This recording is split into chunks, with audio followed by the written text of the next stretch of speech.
दोस्तों, food company की जब बात होती है तो हमारे दिमाग में सबसे पहले डोमिनोज, मैकडॉनल्ड और केएफसी जैसे विदेशी ब्रांड्स का नाम आता है। जबकि हमारे भारत में एक देसी ब्रांड ऐसा भी है जो आज इन विदेशी कंपनीज को कड़ी टक्कर दे रहा है। दरअसल हम बात कर रहे हैं हम सबके फेवरेट हल्दीराम के बारे में। दोस्तों, आपको जानकर हैरानी होगी कि एक छोटी सी मिठाई की दुकान से शुरुआत करने वाला हल्दीराम आज दुनिया भर में 80 से ज्यादा देशों में अपने पांव जमा चुका है। और आज की इस वीडियो में हम जानेंगे कि हल्दीराम के इस सक्सेस के पीछे की कहानी क्या है और वो कौन सी बिजनेस स्ट्रेटजी है जिन्हें अपनाकर आज हल्दीराम एक $1 बिलियन कंपनी बन चुका है। तो चलिए बिना कोई देर किए वीडियो को शुरू करते हैं। दोस्तों, हल्दीराम कंपनी का फाउंडेशन बीकानेर के रहने वाले गंगाबिशन अग्रवाल जी ने सन 1941 में किया था। लेकिन इस कंपनी को बनाने का काम उन्होंने साल 1919 में सिर्फ 11 साल की उम्र में ही शुरू कर दिया था। दरअसल गंगाबिशन जी एक मारवाड़ी परिवार से थे, जिन्हें परिवार में प्यार से हल्दीराम कहकर बुलाया जाता था। और दोस्तों, उन्होंने खेलने कूदने की उम्र में ही अपने पिता की भुजिया शॉप पर काम करना शुरू कर दिया था। उस समय बीकानेर में भुजिया बहुत ही ज्यादा बिकता था, जिसके चलते शहर में हजारों लोग भुजिया बेचा करते थे। और चूंकि ये एक ऐसा प्रोडक्ट था जिसकी क्वालिटी और टेस्ट हर एक दुकानदार के पास लगभग सेम होता था, इसलिए मेन कंपटीशन क्वालिटी का नहीं बल्कि प्राइस का था। दोस्तों, हल्दीराम जी की बात करें तो वे उस समय अपने पिता के दुकान में सब्जी काटने और साफ सफाई जैसे छोटे मोटे काम किया करते थे, लेकिन उनकी दिलचस्पी हमेशा से ही भुजिया बनाने के मेथड्स को सीखना था। दोस्तों, हल्दीराम जी के पिता जिस भुजिया को बेचा करते थे उसकी रेसिपी परिवार की एक बहू ने तैयार किया था। कहते हैं कि उन्होंने जब वो भुजिया बनाकर परिवार के लोगों को खिलाई तो हल्दीराम जी के पिता को ये आइडिया आया कि ये भुजिया मार्केट में चल सकती है, और यही सोचकर उन्होंने बाजार में उस भुजिया को सेल करना शुरू कर दिया। दोस्तों, उनकी उस भुजिया का टेस्ट वाकई में अच्छा निकला, जिसकी वजह से उनका वो बिजनेस तो चल पड़ा। लेकिन हल्दीराम जी अपने घर के अकेले ऐसे सदस्य थे जो ना तो उस छोटे से बिजनेस के चलते सेटिस्फाइड हुए और ना ही उस भुजिया के टेस्ट से। दरअसल हल्दीराम खुद एक ऐसी स्पेशल भुजिया बनाना चाहते थे जो मार्केट से एकदम अलग हो और कोई भी उस प्रोडक्ट का मुकाबला ना कर पाए। दोस्तों, इस गोल को अचीव करने के लिए उन्होंने बहुत छोटी उम्र में ही नए नए इंग्रेडिएंट्स के साथ भुजिया पर एक्सपेरिमेंट करना शुरू कर दिया था। और काफी सारी चीजों को आजमाने के बाद आखिरकार वे एक ऐसे प्रोडक्ट को बनाने में सफल हो गए जो उस समय मार्केट में किसी के पास मौजूद नहीं था। दोस्तों, हल्दीराम ने अपने पिता की भुजिया में 3 ऐसे मेजर चेंजेस किए जिससे उनकी तकदीर ही बदल गई। इसमें पहला बदलाव उन्होंने ये किया कि वे भुजिया को बेसन की जगह मोट की दाल से बनाने लगे। ऐसा करने से न सिर्फ भुजिया का टेस्ट कई गुना बढ़ गया, बल्कि वो पहले से कहीं ज्यादा क्रिस्पी भी हो गया। इन शॉर्ट, ये एक ऐसी भुजिया बन गई जिसका टेस्ट मार्केट के भुजिया से पूरी तरह डिफरेंट था। इसके अलावा उन्होंने दूसरा चेंज ये किया कि मार्केट में जहां दूसरे लोग भुजिया को 2 पैसे पर किलो के भाव से बेच रहे थे, वहीं हल्दीराम जी ने इस भुजिया का प्राइस 5 पैसे पर किलो रखा, ताकि मार्केट में उनकी भुजिया को एक अलग स्टैंडर्ड से देखा जाए। और लास्ट में उन्होंने तीसरा काम ये किया कि उन्होंने बीकानेर के महाराजा डूंगर सिंह के नाम पर अपनी उस भुजिया का नाम डूंगर सेव रख दिया। हालांकि दोस्तों, उनकी भुजिया का बीकानेर के महाराजा से कोई कनेक्शन नहीं था, लेकिन दोस्तों फिर भी उनका नाम एक ब्रांड एम्बेसडर की तरह साबित हुआ और सिर्फ डूंगर नाम रखने से लोग उस प्रोडक्ट को प्रीमियम मानने लगे।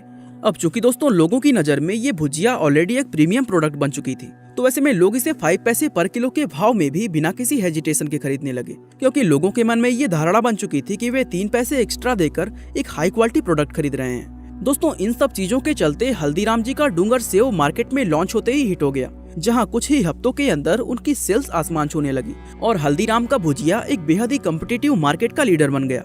इस तरह दोस्तों हल्दीराम जी ने उस विशाल बिजनेस की एक मजबूत नींव रखी जिसे आज दुनिया भर में उन्हीं के नाम से जाना जाता है।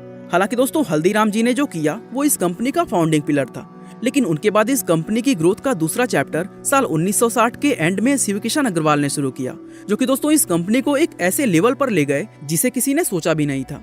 दरअसल शिवकिशन हल्दीराम जी के पोते और अग्रवाल परिवार की तीसरी पीढ़ी हैं, जिन्होंने 60s के दौरान अपने इस फैमिली बिजनेस को ज्वाइन किया था। उस समय तक अग्रवाल फैमिली 3 अलग अलग हिस्सों में बढ़ चुकी थी, जिनके बिजनेसेस बीकानेर, कोलकाता और नागपुर शहर में थे।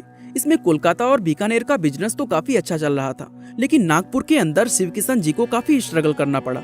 असल में दोस्तों उस समय सिर्फ नागपुर ही नहीं बल्कि पूरे महाराष्ट्र के अंदर भुजिया का कोई खास डिमांड नहीं होता था।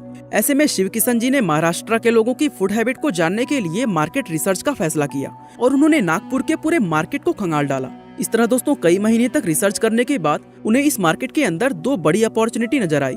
इसमें सबसे पहली चीज उन्होंने ये नोटिस किया कि महाराष्ट्र के लोग उस समय ज्यादा तरह के स्नैक्स के बारे में नहीं जानते थे। ऐसे में शिवकिशन के पास ये मौका था कि वो मार्केट में कई सारे नए स्नैक्स लाएं। इसके अलावा दूसरी अपॉर्चुनिटी उन्हें स्वीट्स मार्केट के अंदर नजर आई, जहां उन्होंने देखा कि स्वीट्स के नाम पर महाराष्ट्र में सिर्फ बालूशाही, गुजराती पेड़ा, मैसूर पाक और लड्डू जैसी कुछ गिनी चुनी मिठाइयां ही बेची जा रही थी। ऐसे में उन्हें ये रियलाइज हुआ कि महाराष्ट्र की उस मार्केट में वे दूसरे रीजन्स की अलग अलग तरह की मिठाइयों को ला सकते हैं। और दोस्तों यही सब सोचकर उन्होंने अपनी खुद की फेवरेट काजू कतली मिठाई को महाराष्ट्र के स्वीट मार्केट में लॉन्च कर दिया। अब चूंकि महाराष्ट्र के लोगों के लिए काजू कतली एक बिल्कुल नई चीज थी, इसलिए शिवकिशन जी लोगों को उस मिठाई का फ्री सैंपल देने लगे। उनकी शॉप पर जो भी कस्टमर आता था वे उसे अपनी काजू कतली जरूर टेस्ट करवाते थे। इस तरह उनकी इस मार्केटिंग के चलते सिर्फ कुछ ही दिनों के अंदर काजू कतली पूरे नागपुर में फेमस हो गई। और दोस्तों इस मिठाई का फ्लेवर लोगों को इतना पसंद आया कि देखते ही देखते इसकी सेल आसमान छूने लगी।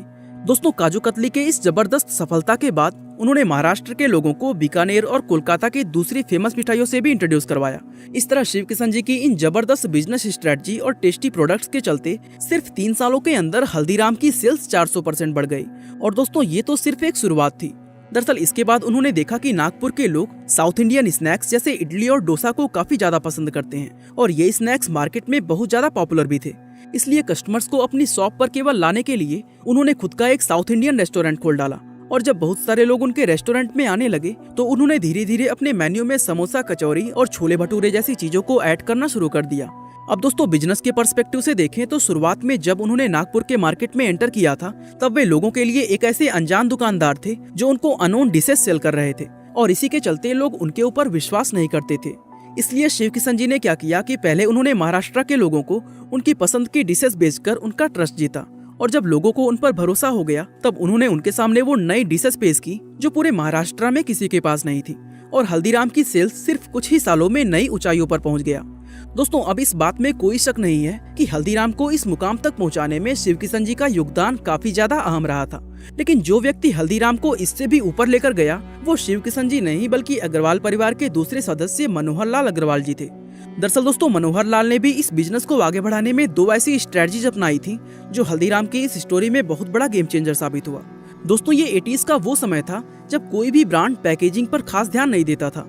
ऐसे में मनोहर लाल ने अपने ब्रांड को और ज्यादा फेमस बनाने के लिए हल्दीराम की ब्रांडिंग के साथ महंगी और प्रीमियम पैकेजिंग का इस्तेमाल करना शुरू कर दिया ताकि लोगों को महसूस हो कि वो मार्केट के एक ट्रस्टेड प्रोडक्ट को खरीद रहे हैं।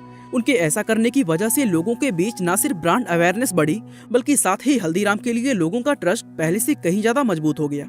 इसके अलावा मनोहर लाल जी की दूसरी स्ट्रेटजी ये रही कि उन्होंने बड़े बड़े शहरों में हल्दीराम के स्टोर्स खोलने शुरू कर दिए जिसके चलते सिर्फ कुछ ही सालों में हल्दीराम की सेल्स सैकड़ों गुना बढ़ गई और देखते ही देखते उनका ये बिजनेस पूरे भारत के अंदर फैल गया। दोस्तों इस समय की अगर बात करें तो आज हल्दीराम की वैल्यू $3 बिलियन को क्रॉस कर चुकी है और हल्दीराम का बिजनेस दुनिया भर के 80 से ज्यादा देशों में फैला हुआ है। दोस्तों अग्रवाल परिवार की 3 पीढ़ियों ने अपनी मेहनत और लगन से जिस तरह एक मामूली से भुजिया के व्यापार को इतना बड़ा बिजनेस एम्पायर बना दिया वो वाकई में हैरान करने वाला है।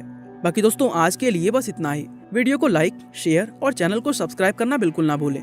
आपका बहुमूल्य समय देने के लिए बहुत बहुत धन्यवाद।